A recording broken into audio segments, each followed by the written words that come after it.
while we're getting set up for this program. It is a privilege, to be able to introduce the next speaker. I've known Rachel for a couple years. She actually was my instructor in one of my courses, and I've had the privilege to respond with her on a case or two. Dr. Rachel Touroo joined the ASPCA in March of 2012 as the director of its veterinary forensics program. In that role, Dr. Touroo assists with crime scene investigations and animal cruelty cases throughout the United States, including the examination of live and deceased animals and providing expertise and training to law enforcement and animal care and control facilities. In addition, Dr. Touroo plays an integral role in the ASPCA Veterinary Forensic Science Program at the University of Florida, helping to develop research and applications of forensic science to veterinary medicine. This program is the nation's first such curriculum within the educational institution. It promotes the application of forensic sciences to veterinary medicine to aid in the understanding, prevention, and prosecution of animal cruelty. It is dedicated to meeting the veterinary forensic science needs of individuals and agencies worldwide, including education, research, and applied casework. In addition, Dr. Touroo is the current president of the IVFSA, or the International Veterinary Forensic Science Association. So it's with great honor that I get to introduce Rachel. Thank you. All right, let's see. It's over here. I do want to thank the organizing committee for having me here today. Put it up higher. Is that better? Okay. Thank you for having me here today. I'm excited to talk about veterinary forensic sciences. I'm excited that this is included in the conference today, because this is a fairly novel area of veterinary medicine that most people aren't aware of. So first we're going to go over what exactly I mean by veterinary forensics, as most people are not familiar with this terminology, the importance that veterinary forensics plays in society, and then get into the veterinarian's role, and I'll sprinkle some case examples throughout this presentation. So what do I mean by veterinary forensics? Well, first we need to understand what forensics means, and that's a term that gets thrown around quite a bit, especially with all the crime scene television shows that we have now. People just tend to say, oh, it's forensic evidence. Really, all evidence is forensic. But what do we mean by that term, forensic? Well, it means pertaining to the law, specifically related to public debate within a court of law. Forensic science is just the application of science to answer questions of interest to a legal system. And that's typically referred to as forensics. So we have forensic science, and a subcomponent of forensic science is forensic medicine, which is just the application of medicine to answer questions of interest to a court of law. And that can be further subdivided into clinical forensic medicine, dealing with our live victims, and forensic pathology, dealing with our deceased animals. So therefore, veterinary forensic sciences is simply the application of a broad spectrum of sciences, including veterinary medicine, to answer questions of interest to a court of law. And that's typically with regards to animal abuse cases. However, it doesn't have to be an animal abuse case. So why is veterinary forensics important? Well, forensic science can be used to establish if a crime has been committed, which involves an animal, and to solve this animal-related crime. Really, society demands the investigations of these crimes against animals. And investigating these crimes contributes to public health and safety, as these crimes affect much more than the animals. So we know that there's a strong link between animal abuse and child abuse, animal abuse and elder abuse, as well as domestic violence. And we see this time and time again. You can't hear me? Let's see. Okay, is that better? Sorry, try to speak up. So there's this link between human violence and animal cruelty, and crimes against animals can be a warning sign of future violent acts. law enforcement, including the FBI, will utilize animal cruelty as a warning sign for if an offender will offend again in the future. So oftentimes serial killers, and not to say that every serial killer, everyone who harms animals will turn out to be a serial killer, but most often serial killers do start with animals before moving on to their human victims. So they'll use that as a way to determine the probability of that violent offender offending again in the future. Individuals who witness crimes against animals or animal cruelty also can become desensitized to violence. And we see this a lot with our cockfighting cases. So oftentimes this is a celebratory event. Children are attending these fights, and it desensitizes them to violence to see this horrific bloody act in front of them, and that it's presented as it's a normal occurrence. Animal abuse also occurs in conjunction with other crimes. Again, going back to our organized abuse with our dog fighting and our cockfighting. With dog fighting, oftentimes that crime goes hand in hand with guns, drugs.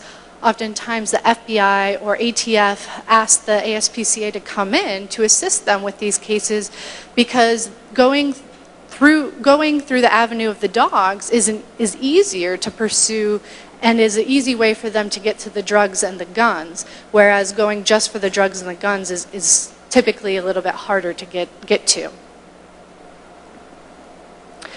So how may a veterinarian become involved in a criminal case? Well, there's a couple of different avenues that could occur here. So you may be approached by law enforcement directly. Hopefully it's before the case starts, but it could be after a case, after they've already seized these animals, that law enforcement may approach you to examine them. You may come across a case during the regular course of your day, maybe in a clinic. You may be presented with a case that could be non-accidental injury or physical abuse. And hopefully you'll recognize those, because oftentimes veterinarians aren't trained or educated on how to recognize non-accidental injuries. You may also be approached by an attorney. So after a case after animals have been seized, and maybe the attorney is working up the case and getting ready to go to court, they may reach out to you to assist with preparing them for trial, as well as maybe testifying as an expert witness. So what's the veterinarian's role? It's really multifaceted. You're going to be involved in, hopefully, the crime scene investigation, examination of live as well as deceased animals. Hopefully you'll be providing a veterinary forensic statement, as well as providing expert witness testimony. Unfortunately, most veterinarians have little to no training in forensic science, but we have to have at least a basic understanding of how to identify, collect, and preserve evidence before undertaking a potential case. Because really, if we don't have that basic understanding, we can do more harm than good. We also want to recognize that we don't want to extend beyond our skill set, and recognize when to call in or ask for assistance from other specialists. Really, veterinary forensic science cases are a multidisciplinary approach. They should be. And you'll see through all of my examples here today, they should include more than just the veterinary professional. Oftentimes I'm working hand in hand with forensic anthropologists, toxicologists, maybe a human pathologist or a veterinary pathologist, as well as radiologists.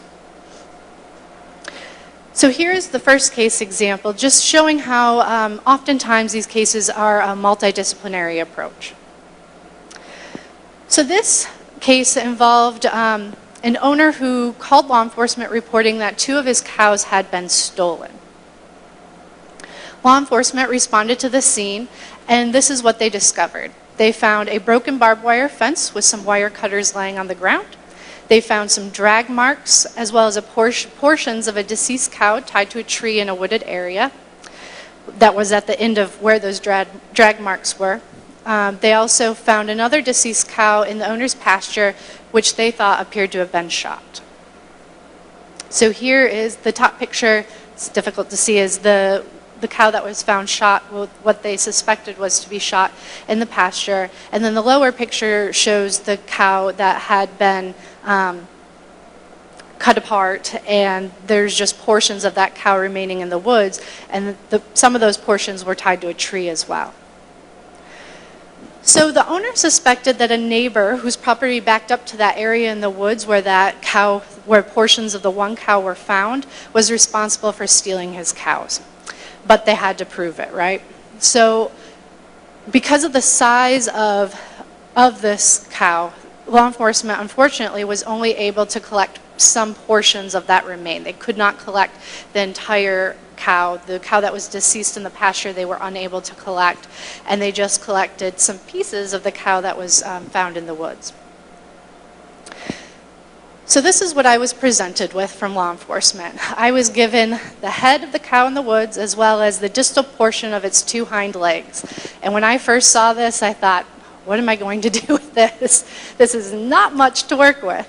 So I started looking. I started doing just any other forensic necropsy I would do. I dealt with what I had and I started looking at it. So I could see that the tip of the right horn appeared to have been worn down, probably correlated with those drag marks that they saw. There was abrasions present on the head as well as both hind legs. But it was important to note that there was no hemorrhage associated with them. They had this yellow to like parchment-looking appearance, which meant that they were done post-mortem. It wasn't an ante-mortem or before-death occurrence. We also had these incised wounds that were present around the entire circumference of the neck down to the level of the first cervical vertebrae on the head, which separated the head from the body. And then we had incised wounds present around the circumference of both hind legs at the level and extending down to the distal aspect of both femurs. And it was separating the hind legs from the rest of the body. All right. But this is really what made the case. There were some tool marks that were apparent on the transected bones. And at the time of this case, I was doing my necropsies at the Human Identification Lab at the University of Florida.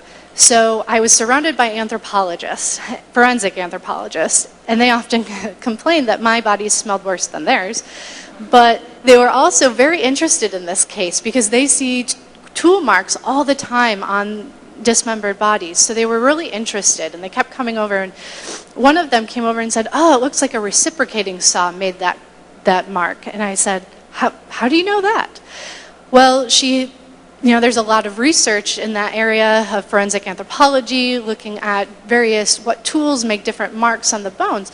So she said she'd be willing to look at these for me because we didn't really have much to go on at this point. So I took out the distal aspect of the femur and that first cervical vertebrae.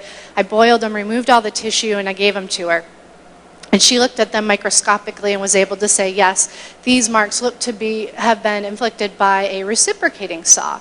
Well, law enforcement took that information and ran. So they obtained a search warrant for the individual's house who they thought may be responsible, but couldn't prove it. And they obtained that search warrant. They searched his house. There was a reciprocating saw there. It did not have any blood on it, what they could see. So I think if they didn't have this information, they may have overlooked this tool. But because they knew that this was the tool that was used, they collected it. And what we were able to do is the individual did clean the saw, but he didn't clean it good enough. So our forensic analyst, or a crime scene analyst, was able to take that saw apart, and she was able to find traces of what appeared to be blood on that saw. And we swabbed that saw, and we sent it in for DNA analysis. I also obtained sources of DNA from the head and both hind legs. And a DNA analyst at the University of Florida was able to show that the DNA from the cow matched the DNA on that reciprocating saw. There was also a pair of bloody jeans what appeared to be blood on some jeans at the residence that law enforcement also collected. But unfortunately, I think they had gone through the wash. There was no DNA left on those jeans. So if it wasn't for the information about the reciprocating saw, they likely would not have had anything to connect this individual to this crime. So because we had that, it really made the case. With this information, the individual decided to plead guilty, and he took a plea deal. And in the state of Florida, it is a felony to kill a cow, to unlawfully kill a cow that does not belong to you. So he is now a convicted felon. He pled guilty to felony killing of a cow, as well as some other charges related to trespassing, destruction of property, and theft. He served 130 days in jail. He was ordered community service and had to pay back restitution.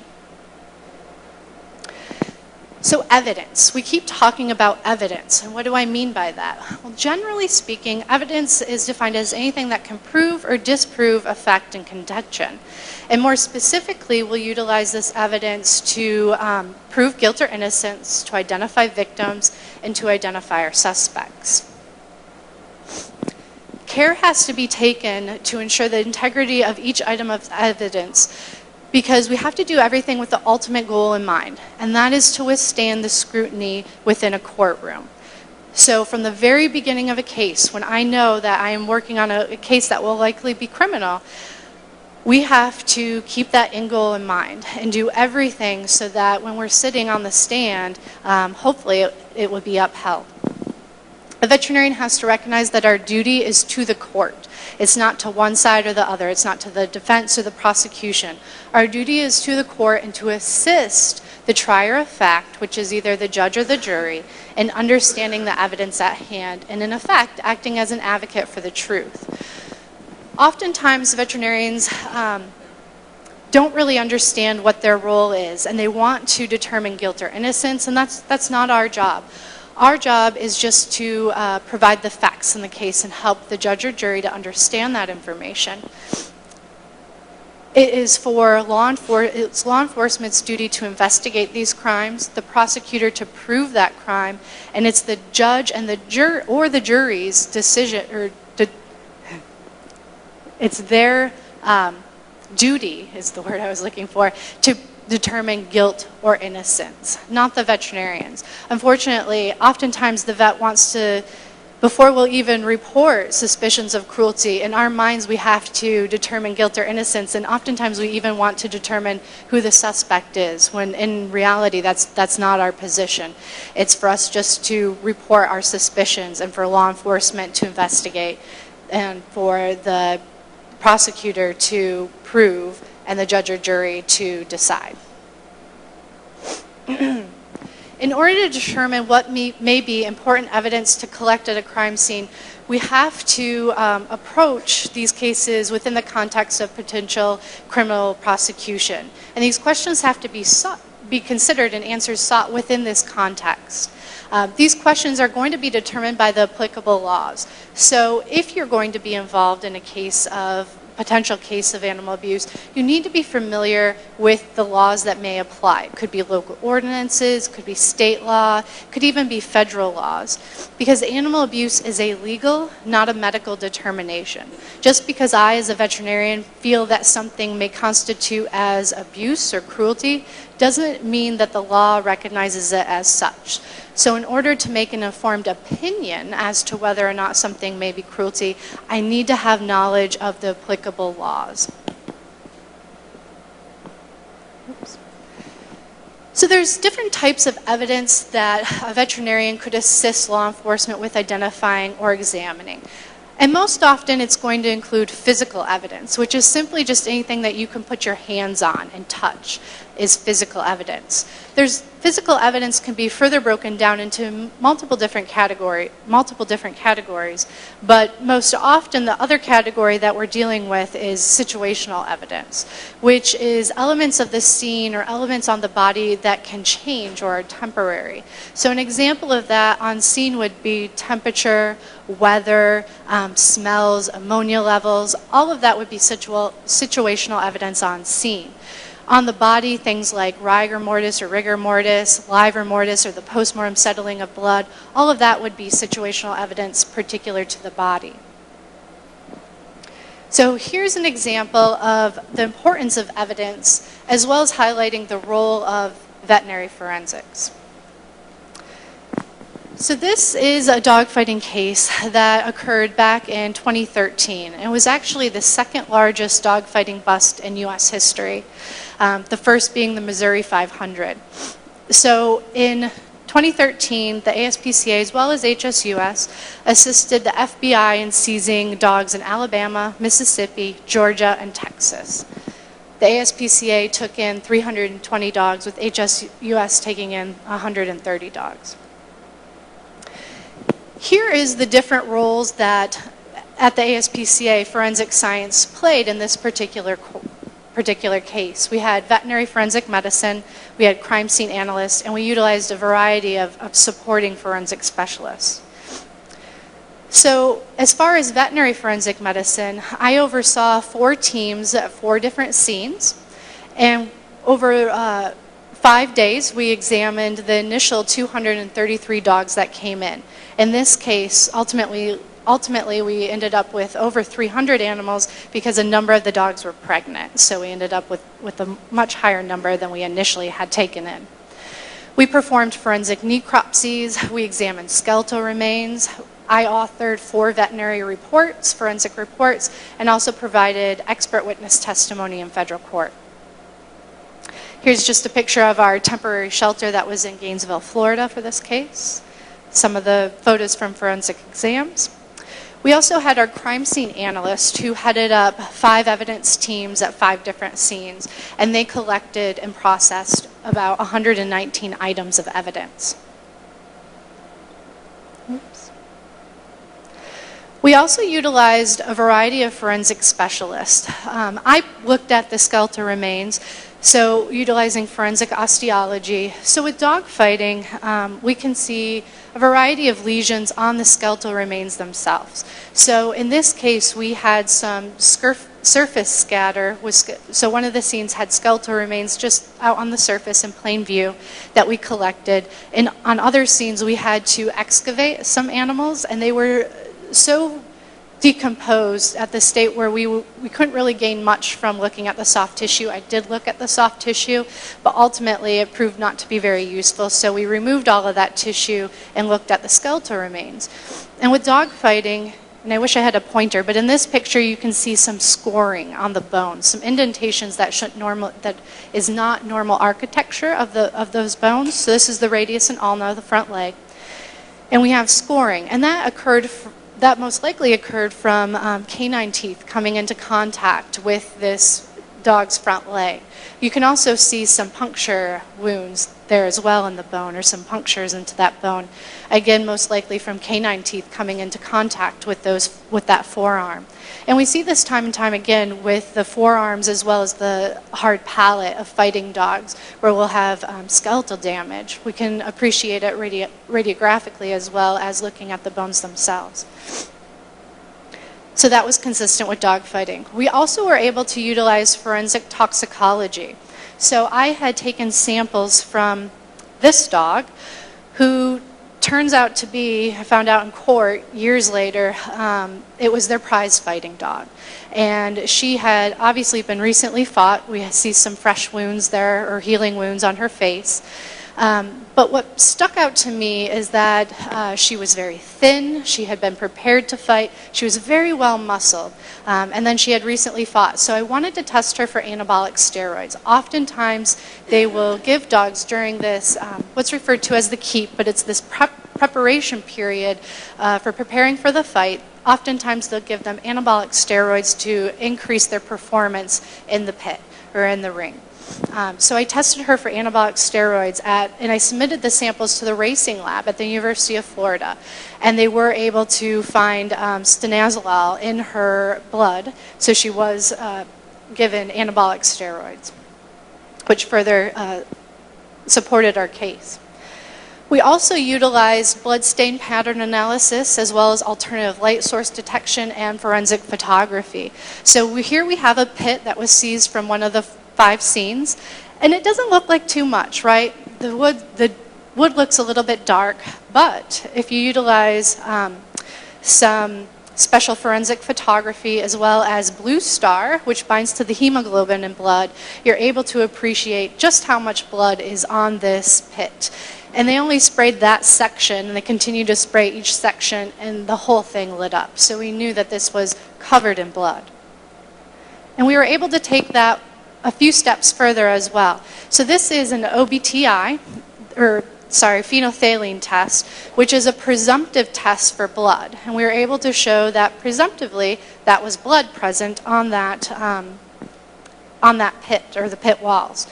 Take that a little bit further and do an OBTI, which determines if it's human or non-human blood. So this is a negative test for OBTI, which shows that it's most likely animal blood and not human blood. Then we obtained buccal swabs from all of the dogs, and we were able to place, I believe it was 12 dogs that we had taken DNA samples from with the buccal swabs, placed them back in that pit. And we were able to say that at least 12 of those dogs had fought in that pit that was recovered. Ultimately, this case resulted in some historic sentences. The federal judge who heard this case was disgusted, frankly, with what he had heard at the sentencing hearing. These individuals were big-time players. They were traveling up and down the East Coast, attending dog fights, transporting dogs across state lines, which made it a federal case, and betting hundreds of thousands of dollars on a case, as much as $200,000 on a single fight. So the main player received 8 years in federal prison, and some of his accomplices also received some pretty hefty prison sentences. And this judge actually went above and beyond what the federal sentencing guidelines were for dogfighting, going above what's recommended. And this case actually led to an increase in the penalty for federal dogfighting cases. The penalty is now much higher because of this. They were also ordered to collectively pay back nearly $2 million.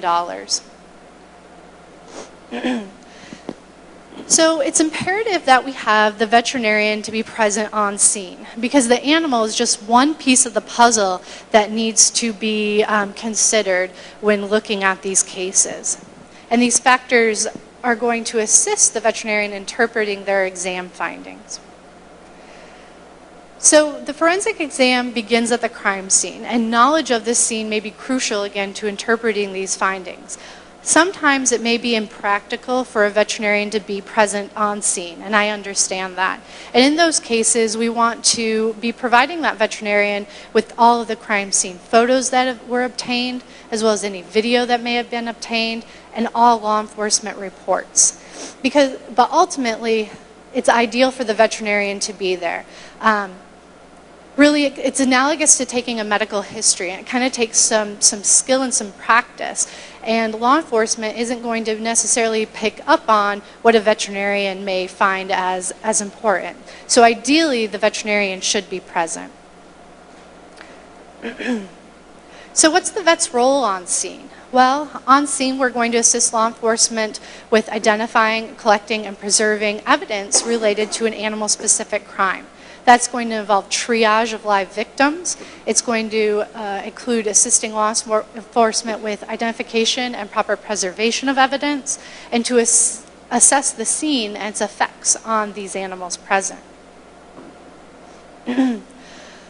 Law enforcement is accustomed to working a variety of crime types, but typically an animal case is a new challenge for them. It's not an everyday occurrence for them, and they may lack knowledge about these specific crime types. They also may lack personnel or resources for the scope of these cases. We're not dealing with one or two individuals or two victims. We're dealing with sometimes hundreds, if not thousands, of animals.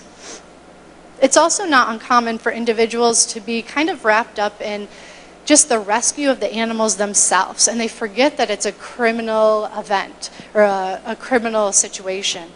They want to just rush in, give the animals the care that they need, and get them out of there. But that's not really helping or deterring others from committing similar crimes in the future, or deterring that individual from doing that again. So we want to collect all of that evidence, so hopefully that individual can be held accountable for what they've done, and it will deter them as well as others from doing that again. An example that comes to mind, we had a cockfighting case. It was about 3 years ago. It was in the summer in Indiana, and it was hot. It was probably around 100 degrees when we got there, and none of the birds had water. And when we got there, everyone just wanted to rush out and give the birds water. But unfortunately, we couldn't do that. Obviously, if an animal was in immediate distress, we would give them the care that they needed and provide them with that. But in this particular case, none of the birds were there yet. And so in my mind, I'm thinking, okay, we need to document this as quickly as possible so we have all this evidence in court that we can present. And then out of the corner of my eye, I start to see responders running out and giving the birds water. And I had to be the bad guy and say, please don't do that. We need to stop doing that. Let's all grab some cameras, document all of this, and then let's give them water. But if we give them water right away, we're destroying all of that evidence. Just some more examples of how a human crime scene and an animal crime scene will differ. Typically with our human cases, they're going to have multiple specialized forensic professionals available that they can call out and come to the scene to assist them. With our animal cases, typically our animal control officers have access to nothing like that. Maybe they'll have a local vet that they can call, but they're lucky if they do. On the human side, they usually have one or few victims. On the animal side, we could be dealing with a few to hundreds, if not thousands of animals. The largest case that I've worked to date was 4,000 animals on a single crime scene. It was chickens, a large cockfighting operation in upstate New York. On the human side, they have state labs that are dedicated to analyzing their evidence.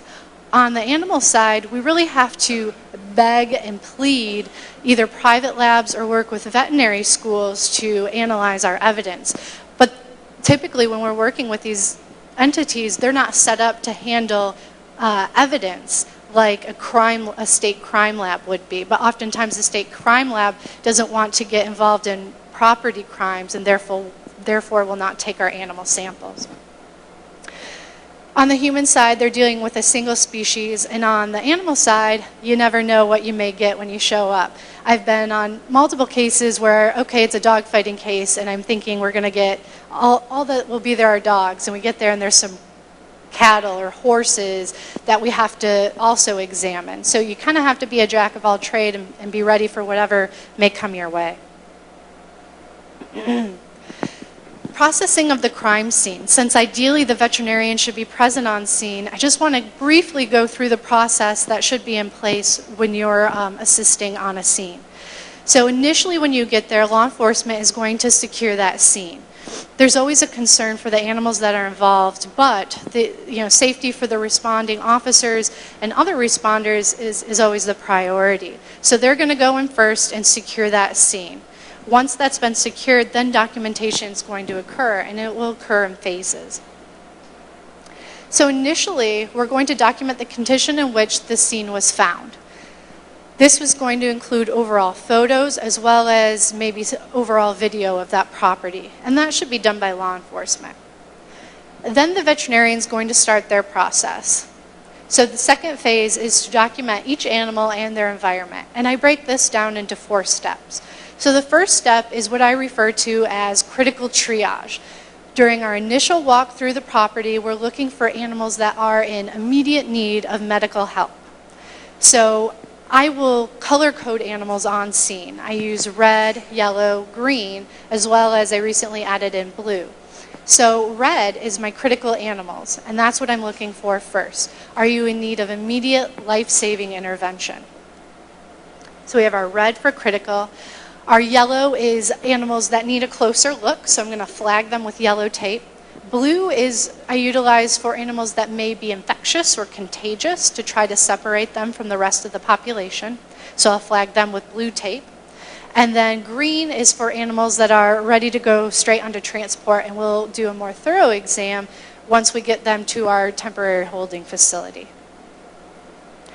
So with the critical triage, this requires an expedited intake process. So we're going to immediately assign this animal a unique identification number and document it in situ or in place. Question? Purple? Oh, I added in blue. I'm sorry. I meant to say blue. If I said purple, that was a mistake. So we're going to document them in situ, and we're going to take both written notes, so I'll write down exactly what their living conditions are, as well as take photographs to further verify and present in court. Full forensic exams typically don't happen on scene, and there's a couple of different reasons. But mostly it's because we have an uncontrolled environment there. You never know, it could be raining, it could be 100 degrees, it could be freezing cold, and we don't have access to the necessary equipment. So we typically do not do our full forensic exams in the field. However, I will do a cursory or a brief exam in the field to document transient evidence. So transient evidence, or things that are going to change over time, could include things like dehydration would be a big one. So mild dehydration, I always want to make sure I'm documenting that in the field, because typically we're putting the animals on transport van with water, then housing them at another location where they're going to have access to water. And when I see the animal in 24 or 48 hours later, it's probably no longer going to have mild dehydration. The next step is intake triage. So once we've dealt with our critical animals, then we're going to focus on the non-critical animals. So we're going to look at them more closely in their environment and document them each individually. And again, it's the responsibility of the veterinarian. It's imperative that the living conditions for each animal not be altered until the veterinarian has an opportunity to document them and observe them in that environment. So again, going back to the example with providing the chickens with water, if I didn't realize that people were providing that water, by the time I actually got to that individual bird, it's going to look like they had water, and so that's how I found the bird, and that's how I would document it, when in fact they did not have water, and that was provided after we got on scene. We're also going to be assigning the individual or unique individual identification numbers during this time, and flagging them with either yellow or blue tape, a color combination that as a Spartan I do not like, but we will utilize those colors to denote animals that either need to be separated from the general population with the blue, or yellow because they need to have that cursory exam on scene prior to being put on transport. And typically, if you're yellow, or if you're blue, then you're also going to have yellow as well, because you're going to need to be looked at a little bit further. Here's just an example. I don't know if you can appreciate that far away, but my field notes that I use with me. So I'm looking at, I have each animal is a section. So I write down their animal ID number that's assigned by what's referred to as our AIR team, or Animal Intake and Removal team.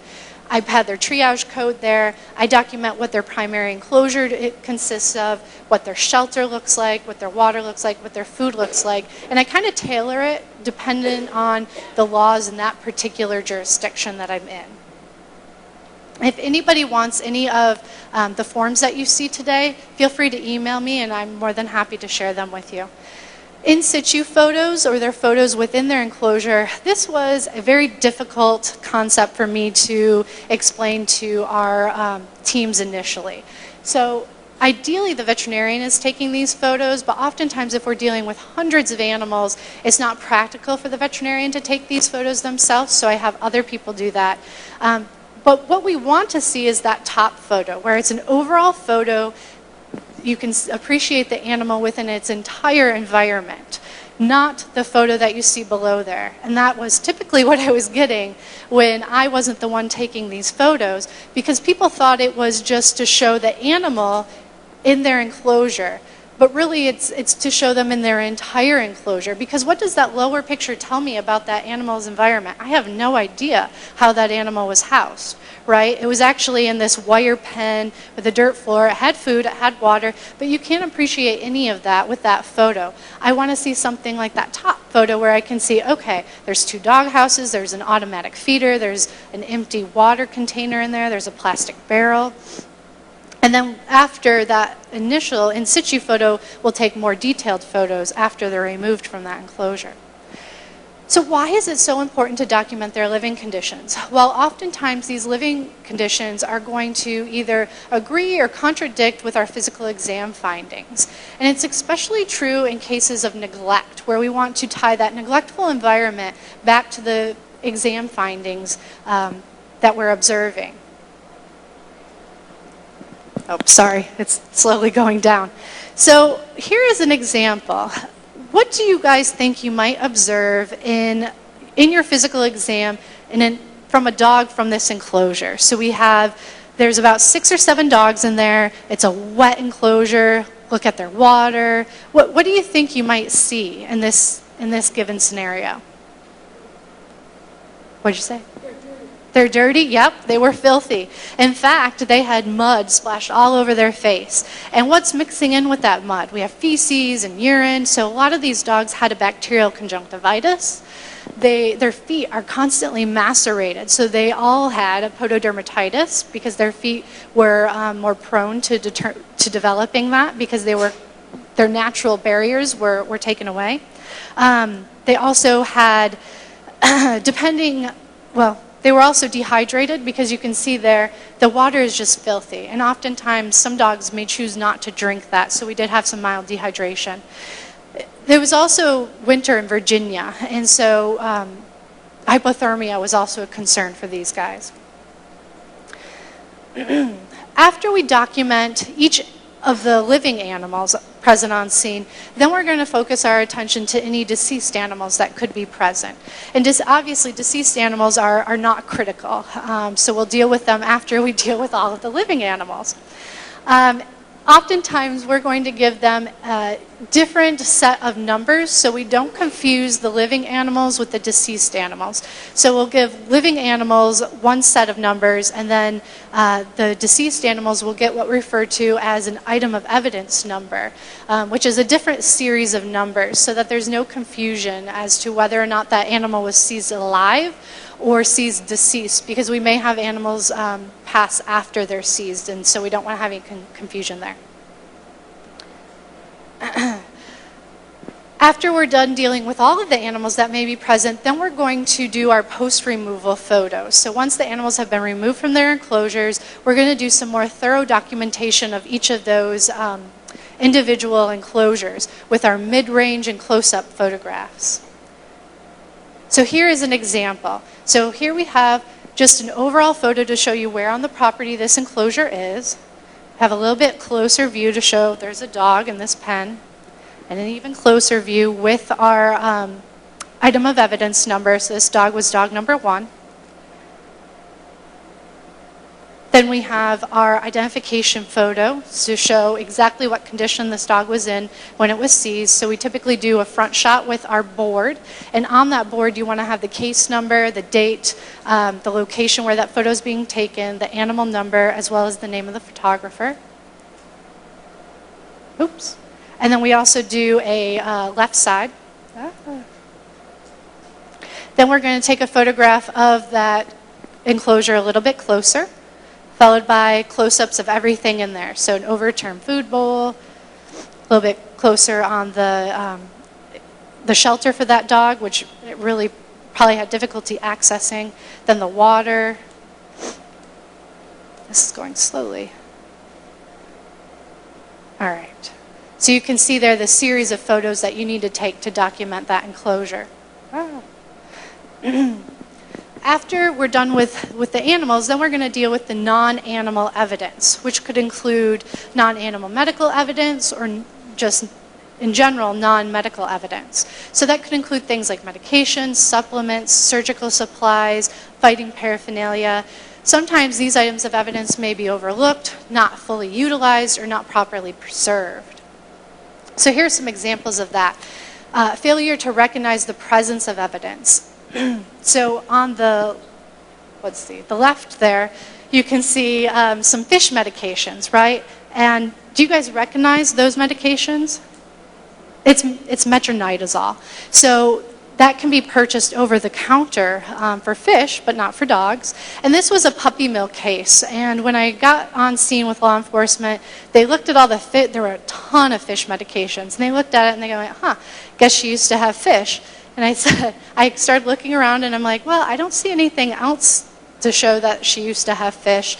And most likely she was utilizing this for the dogs because it was something that could be acquired over the counter and she didn't need a prescription for. So it further just verified that she wasn't providing these dogs with the level of care that they required. So it was important evidence to document.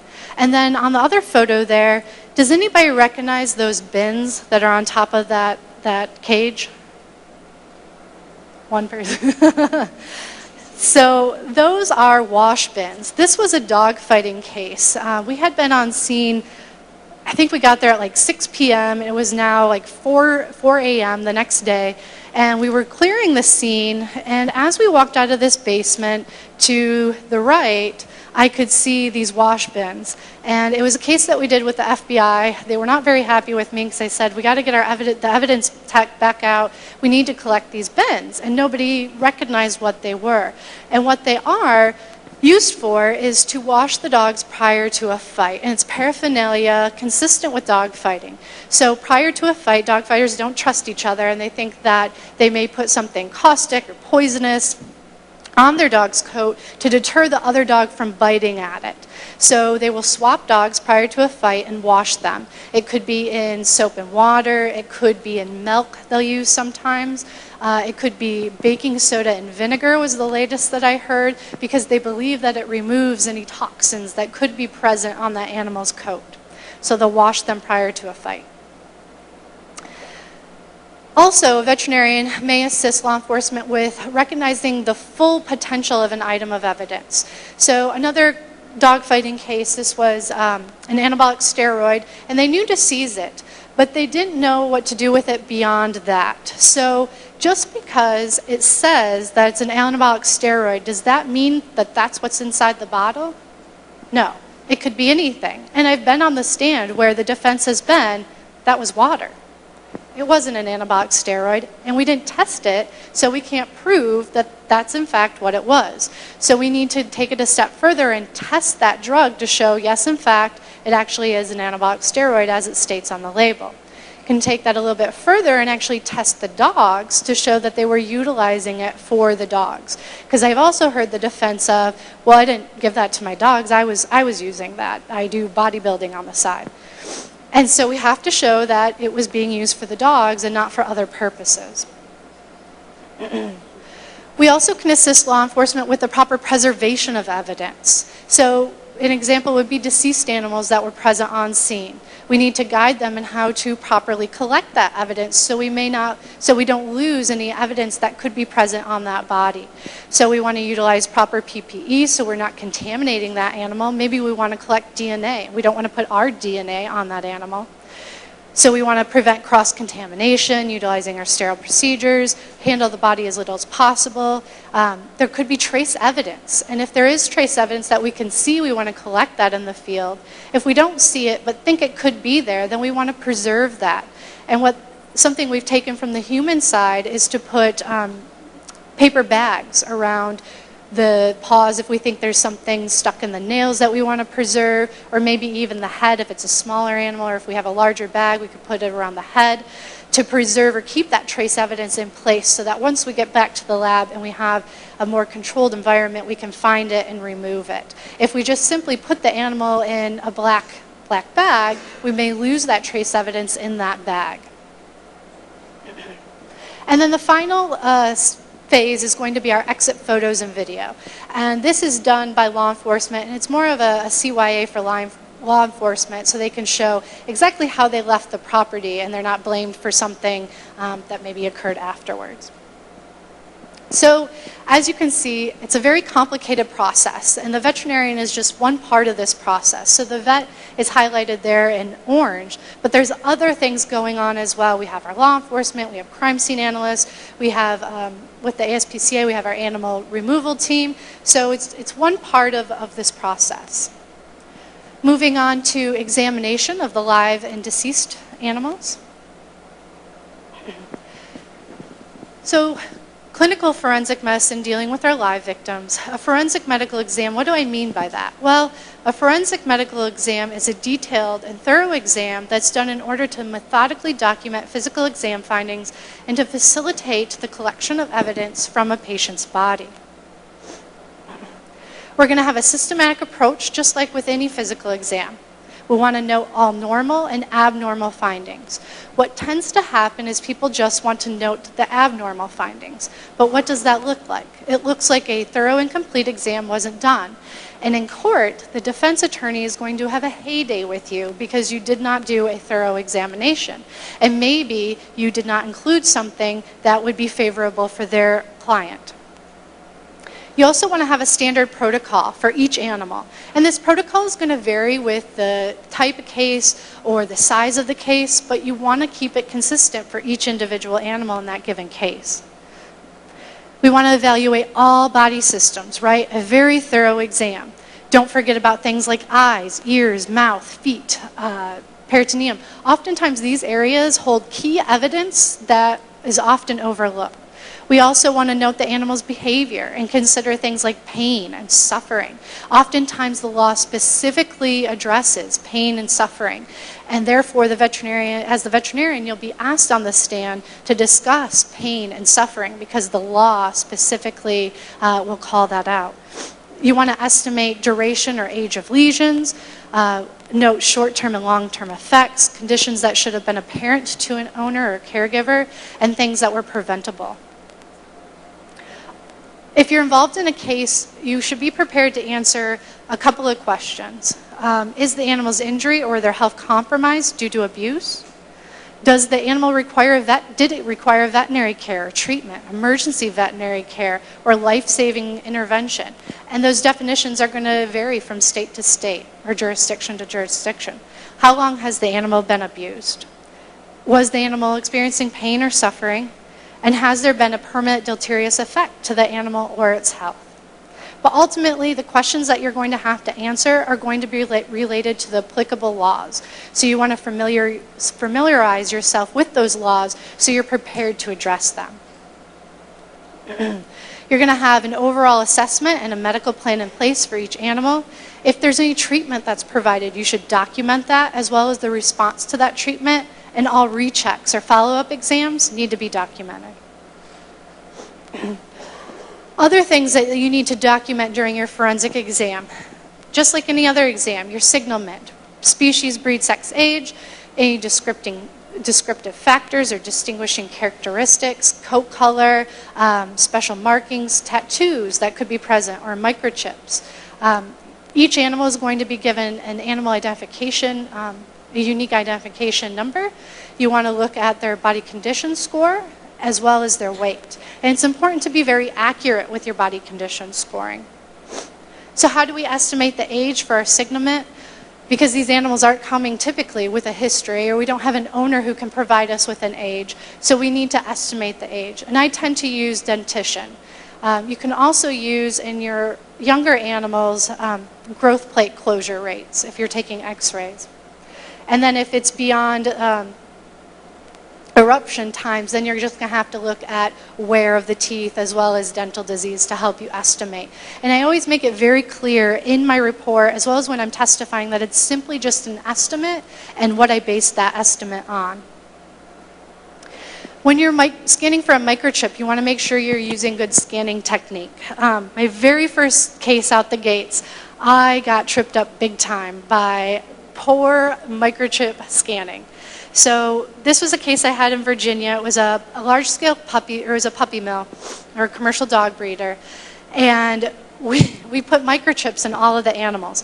So the DA that I was working with felt very comfortable putting identifying the animals permanently with a microchip. So we were scanning to make sure they didn't have a microchip, and then if they didn't, we were placing one in. Well, the scanner we were using had low batteries. And we should have stopped and got better batteries, but we didn't. We were in a hurry. It was late. So we kept scanning. No microchip. We didn't think they'd have them. So we put one in. The next day we start exams. We are getting microchips that we did not put in there. because now we have new scanners at the shelter that have batteries. And so we are in a world of trouble because we now have animals with 2 microchips, and you never know which one you're going to pick up. So then it was just a disaster. I had to explain to the judge why we had 2 microchips and why some animals were referred to this number on occasion, but this number on another occasion. It was a disaster. So make sure you're using good scanning technique. So each animal is going to be given a unique identification number that could be assigned by you, the veterinarian, or they may come with that number from law enforcement. It needs to be placed on the animal either in a temporary fashion, let's say with a disposable collar, or maybe write it on a collar if they have one on, or it could be placed on them permanently with a microchip. Body condition scale, I like to use the Purina scale. I think it's easy to understand. Purina has nice handouts that I can take to court with me and give to the judge or the jury, and they can see exactly how I body condition scored those animals. But a key thing to remember with body condition scoring is that you can't simply just look at an animal. You have to actually put your hands on the animal. So make sure you're looking and palpating that animal, and you're trying to be as accurate as possible. I have body condition scored thousands of animals, but I still keep the Purina scale right beside me when I'm doing my exams to kind of keep myself in check and make sure that I'm being as accurate as possible. So here's the scale for dogs as well as cats. Photographs. Photographs are a fundamental component of a forensic exam. We will take hundreds of photographs during an examination. Why are we doing this? Well, it serves a couple of purposes. First, it identifies a victim, or the animal. It demonstrates conditions of evidence at the time of discovery. It records and documents evidence that can't be preserved or left unaltered. We're not going to not provide treatment, right? So we want to record what it looks like prior to treatment. It also allows for later review of the evidence. I can't tell you how many times I have done a necropsy where I missed something, and looking while I'm writing my report and looking back at my photos, I see something that I didn't notice on necropsy. So I'm always very thankful that I've done thorough documentation as far as photographs during my necropsy, so I can then address that issue. It documents injuries or conditions and records what they looked like before and after medical intervention. You can also use it to illustrate or supplement a written report. It also demonstrates the presence or absence of alleged findings. But most importantly, and why I like to take a lot of photographs, you can present them in court, and it can further validate the evidence that you're presenting. When I worked, prior to coming to the ASPCA, I worked for the state of Virginia, for the state vet. I didn't have as much of a problem in Virginia because I worked for the state vet, but now that I work for the ASPCA, people try to paint you as a crazy animal rights advocate because of who I work for. So I find that I have to go even further and photograph everything so I can say, you don't have to take my word for it. You can also look at these photographs that further verify all that I am saying. So some basics for your forensic photography. Ideally, you're utilizing a digital SLR, but a point and shoot will work as well. The first photo of your series is going to be of a photo board, and the information you want to include on that photo board is the case number, the animal identification number, location of where that photo is being taken, the date, and then I also include the name of the photographer because I utilize different photographers, and usually by the time we go to court, a year, 2 years down the road, I can't remember who took the photos in that case, so I like to have it right there in the photos. Then the second photo is going to be of the animal with their board, and I tend to do a cranial shot or a face shot. And then subsequent photos don't have to have that board in it. You can include it if you want to, but as long as you continue that series and then start a new animal with another photo board, you're fine, because it makes sense that that animal is within that series. You want to do overall photos of the animal, treating it like a cube, taking a photo of every angle of that animal. And depending on the species, this can be a little bit more difficult. With our horses, unless you have a ladder, it's difficult to get that dorsal view. You definitely can't get a ventral view in a horse or a large animal. But if you're able to, get all of these shots. Then you're going to do your orientation photos. So if you have an item of interest or area of interest on the body, before you take that close-up, you want to do an orientation photo so you can see where on the body that lesion is. If you simply just did a close-up, it may be difficult a year, 2 years later when you're looking at that photo to know where on the body that was. Or other people are going to be looking at your photographs as well, so you need to make it clear to them where on the body you are. Then with your close-ups, you're going to take a photo with and without a scale or a forensic ruler. And the reason you do without is to show that you're not covering anything up. So here's just an example of a series of photos with this puppy, very cute model. So we have our photo with the board, and then our left lateral, right lateral, our ventral or our dorsal, caudal, and the ventral is missing because I simply couldn't fit it all on the slide. And then we have our orientation photo, which really on the puppy, I need to change this. On the puppy, it wasn't that hard to tell where on the body you were, but you take your overall and then your close-up with and without your scale. You never want to erase any photos. If you erase a photo, it creates holes in the metadata that's created in that series of photos. And if you have a hole in that metadata, it calls things into question. The defense is going to wonder, what was that photo of that you deleted? Maybe it was something that was important for their client. So you never want to erase any photos. If you take a photo on accident, just keep it there and keep on going. So a forensic necropsy. Goals of a forensic necropsy are different from your typical necropsy. With our forensic necropsy, we want to determine cause of death. We want to consider manner of death, which, because veterinary forensic medicine is still a very novel field, we don't have manner of death that is standard across the board. People may classify manner of death differently. This is how I classify it. I use natural, accidental, non-accidental, euthanasia, and undetermined. But we as a veterinary forensic community need to come together and come to some sort of agreement and standardize manner of death for animals. We also want to look at contributory causes of death, the mechanism of death, and estimate the postmortem interval, because most oftentimes we're going to be asked, when did this death occur? We want to establish this limit or this window of probability to either eliminate or identify suspects, people who had access to that animal during that period of time. So here's an example of cause and manner of death. This was a case where law enforcement received a call from an individual stating that his dog went missing and that he subsequently found this dog dead in his backyard with its throat cut. A forensic necropsy was done at the request of law enforcement in order to determine the cause of death for this male, adult neutered, white and tan pit bull named Rufus. So Rufus came to me by law enforcement. Initially, the responding officer did not enter the property or observe the deceased dog. He instructed the owner that another deputy would be in touch with him regarding the case. So 2 days later, that second officer reached out and wanted to have the owner transport Rufus to a local clinic to have a necropsy done. The owner had stated at that point in time that the dog had already been buried.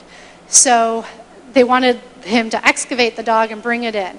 Well, Rufus never showed up at the local clinic like the owner said he was going to bring him in. So this kind of sent off a flag for law enforcement, and they wanted to pursue this further. They obtained a search warrant because he was no longer responding to their calls. They obtained a search warrant and searched the property. What they found when they searched the property was a knife laying on top of a pet carrier within a screen porch in the rear of the property. They collected that knife. They also observed a blue quilt with some blood on it, and they collected that. And then they observed an area of disturbed soil from which they excavated the remains of Rufus. Here's the knife that they had collected. They later discovered that the owner was currently undergoing a divorce and that there was a court dispute over the custody of that dog. So there was a ruling prior where the wife was awarded custody of both dogs. She had one of the dogs and was supposed to pick up Rufus the day after he was killed. There was also a history of domestic violence in this home. After Rufus was dead, the spouse who had called law enforcement, was sending threatening texts to his, at the time, still his wife. Sending pictures of Rufus dead with things like, "You're next." And so that was all very important evidence in this case. So I obtained Rufus. There was obvious sharp force trauma to his neck, and we wanted to thoroughly document that. So there was a deep wound extending down to the cervical vertebrae. As there were 2 wounds on the neck. One was very long, so it was an incised wound, but it was also very deep, but longer than it was deep. So an incised wound. And then he had a incised stab wound, which is a wound that either starts as a stab wound and then turns into an incised wound, or vice versa, on the ventral aspect of the neck as well. Rufus had adequate fat stores. There was no evidence of underlying disease that I could appreciate grossly. I also took histopath samples, and there was no disease present in Rufus. So here are some photos of Rufus. This was after he's been excavated and was buried. It was in the summer, so he is quite bloated at this point in time. But you can appreciate the severe sharp force trauma to his neck. And there's 2 wounds there. So there's the first wound that actually did not transect any of the major vessels, and the second, most likely the second wound that did transect all the major vessels in the neck. Here's the x-ray showing just how deep that wound was, extending down to the level of the cervical vertebrae. So we did histopath, which found nothing. I also thought to do toxicology on Rufus, because I thought it would be difficult for a single person to restrain this animal and incise his neck. And what we found was that Rufus had a lot of alprazolam or Xanax in his system. Not enough to actually kill Rufus.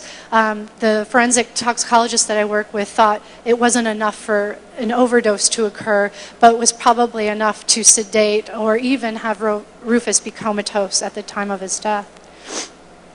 We also did DNA. I collected a buccal swab from Rufus, and we compared this to the blood that law enforcement observed on the blue quilt, which was found to be Rufus's, as well as we swabbed the knife. We didn't appreciate blood really on it, but there was some areas that may have been blood. We did swab that, and it did come back to match Rufus. So Rufus's blood was also on that knife. So cause of death in this case was hypovolemic shock, blood loss due to sharp force trauma to the neck. And the manner of death, in my opinion, based on all of the information available to me, was non-accidental. So Rufus had alprazolam in his system, which was most likely utilized to help restrain Rufus so that this could be done.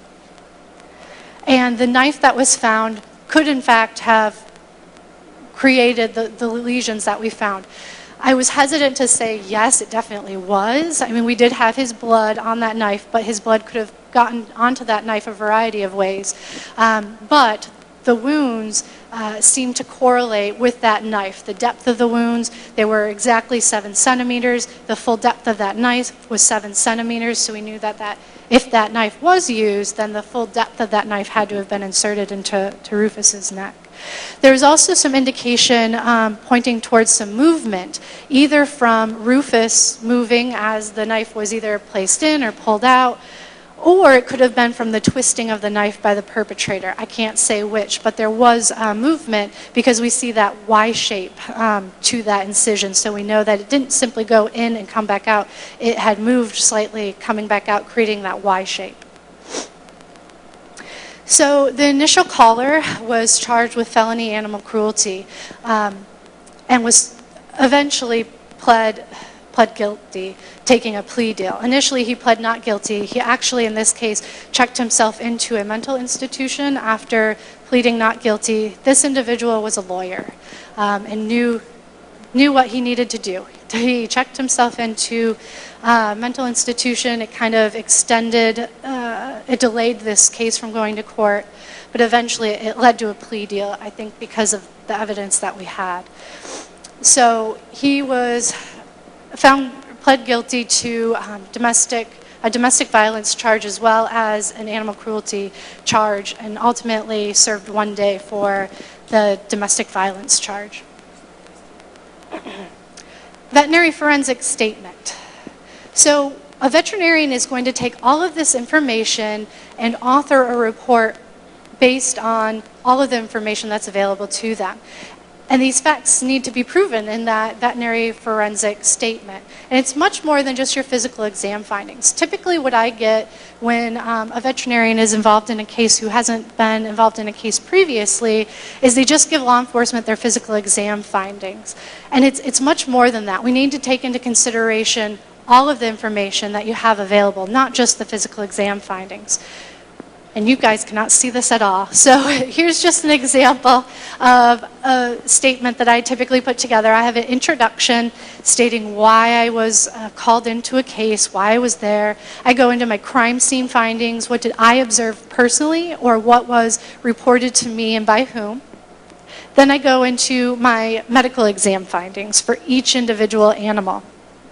This case involved both horses as well as dogs. We had a deceased horse. I go through the crime scene findings, abnormalities noted on external physical exam of this horse, as well as the necropsy findings, and then an ultimate conclusion for that individual animal. And I follow that trend for each animal. So it's a very time-consuming process, and my reports are usually, depending on the number of animals involved, hundreds of pages.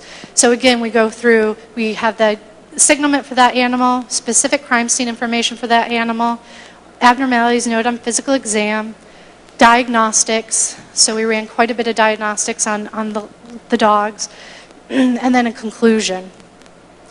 And then I have, just another one, then I have my overall conclusions, and I try to summarize. I try to use charts and tables as much as possible, just because it helps the judge and the jury keep track of each individual animal when we're dealing with a large number of animals. I also like to utilize terminology that's utilized in the law so that I kind of speak the same language as the judge and the jury, and they understand exactly what I'm trying to convey or what my opinion is. So again, just more of my overall opinion. You want to sign your reports as well. Expert witness testimony. Oftentimes, simply just based on your education alone, a veterinarian is qualified as an expert witness. An expert witness is different from a fact witness. An expert witness can give an opinion on something that falls within their realm of expertise. It's important to note that an expert witness and an attorney have far different roles in court. The attorney's role is to advocate for their client. The vet's role is to advocate for the truth and to help the trier of fact understand the evidence at hand.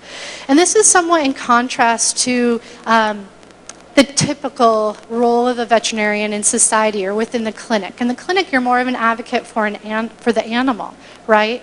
But in court, we don't want to be the advocate for the animal. In court, we're the advocate for the truth. We want to present the facts in an unbiased manner and help the fact finders determine guilt or innocent because they understand the evidence at hand.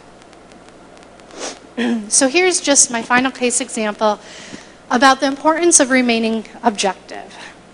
This was a case in Alabama. The Chilton County Sheriff's Office received a call from an owner stating that their dog had been mutilated. The owner stated that Bama, her dog, was noticed to be missing around 5:45 a.m. that morning. And she thought that she last saw him in the yard around 5:10 a.m., but she really wasn't sure. Shortly after 8 a.m., this dog, Bama, was located in the woods by the owner's son-in-law, and he rushed the dog to a local veterinary clinic where the dog was euthanized due to the extent of his injuries. Some more information about Bama. He lived with other dogs in this residence. They had access to a yard which wasn't fenced, so they had a doggy door and could come and go as they chose. Law enforcement searched the area around the house, especially the area where the dog was found in the woods, which was about 25 to 50 yards into the woods, and they didn't find any biological evidence, no blood, no tissue, to link Bama to a particular area within the woods. Here is Bama. So I received Bama because I reached out to Chilton County after seeing this case in the news. Actually, it was a colleague of mine who sent this to me and said, hey, have you seen this? And then once I looked at it, they were still in need of somebody to do a forensic necropsy on this dog. So I reached out to them, and they sent me Bama to look at. But Bama, when I received him, was missing about 60%, I would estimate, of his skin. Here's the other side. He also had, his right eye is proptose. So the local vet who euthanized Bama stated that Bama was hit over the head with something. I think she said it was a brick, actually. Hit over the head with a brick and then skinned alive. And she came out to the media stating this as well. But she really did not do a thorough exam to come to these conclusions. So there was a state of panic in this community. They were really worried that there was a crazy dog mutilator on the loose. And they had, in fact, started questioning people and had brought in some young men who they thought may have committed this crime. So what's the cause of death? Well, until I start looking, I have no idea. But the manhunt was on for trying to figure out who was responsible for skinning this dog alive. Humane Society was offering a reward, PETA was offering a reward, and law enforcement was starting to question multiple individuals about this. So I got this dog, and you try to, I'm trying to remain unbiased, but I'm thinking, okay, they reported this dog is skinned alive, but I have to verify that, I have to demonstrate that, and I couldn't. I searched and searched and searched this entire perimeter of this wound, and there was nothing to show that this was created by sharp force trauma. What was I looking for? Well, you can especially see right here where the hair crosses over that wound. What do you not see? Cut hairs. I looked over this entire perimeter. I even looked at it with a microscope, trying to find some cut hairs, and there was not one single cut hair. And I don't know about you, but I have tried to recreate this because we have a lab every year. I teach a course for third-year vet students at UF, and we do a wet lab where we try to create, obviously post-mortem, trauma to animals and have them do a forensic necropsy. And I've tried to recreate this, and I simply can't do it. With this large of a wound, there would be a cut hair somewhere, and there wasn't. So that was the first thing that I thought, I don't think this dog was skinned alive. So here is my little doggy diagram showing all the measurements, and you can see some wounds on the head there as well. So we start looking closer. There's what appears to be a puncture wound on the top of the head. I shaved the area, and there's some more puncture wounds, as well as some areas of alopecia with some erythema associated with them. The ones on the neck probably are more consistent with like a choke collar. They have that type of pattern, and there's no erythema associated with them. But the one on the top of the head looks more consistent with recent trauma. So I keep looking, I find more puncture wounds and more puncture wounds. So what are you guys thinking now as far as cause of death? Yeah, I see somebody signaling, yes. It was most likely either a domestic or wild animal attack, right? So that's what I was thinking now. And then I started skinning, removing the skin, and yeah, it totally confirmed that this is most likely we're dealing with either a domestic or wild dog attack, most likely. Because we have all of this severe trauma to the fascia and underlying soft tissue and muscle that, again, you can't create. I have tried to put something sharp in and wiggle it around, and you just can't do it. It's that constant shaking from another canine that creates all of that excessive trauma. And I've seen it time and time again with cats that were attacked by dogs, or dogs from dogfighting cases that died after a fight. You appreciate this severe trauma to the muscle and underlying tissue. So we were able to put that community at ease, and it came out, it told law enforcement that most likely Bama was killed by either a domestic or wild canine, and most likely not by a human. We took it one step further and did DNA analysis. So I took swabs of the puncture wounds, and we were able to determine that Bama was in fact killed by a domestic dog and not a wild dog. Oftentimes with cats that are killed, I'll get a lot of coyote DNA back from cats that are killed by canines. But in this case, it was a domestic dog, likely a much larger domestic dog than Bama, that had removed that skin. So it wasn't sharp force trauma. It was a avulsion or a degloving injury that had occurred. All right. So that is a lot. It's a primer to veterinary forensic sciences, but just wanted to go over the role of the vet and give you some examples of what you can do with a thorough workup of these cases.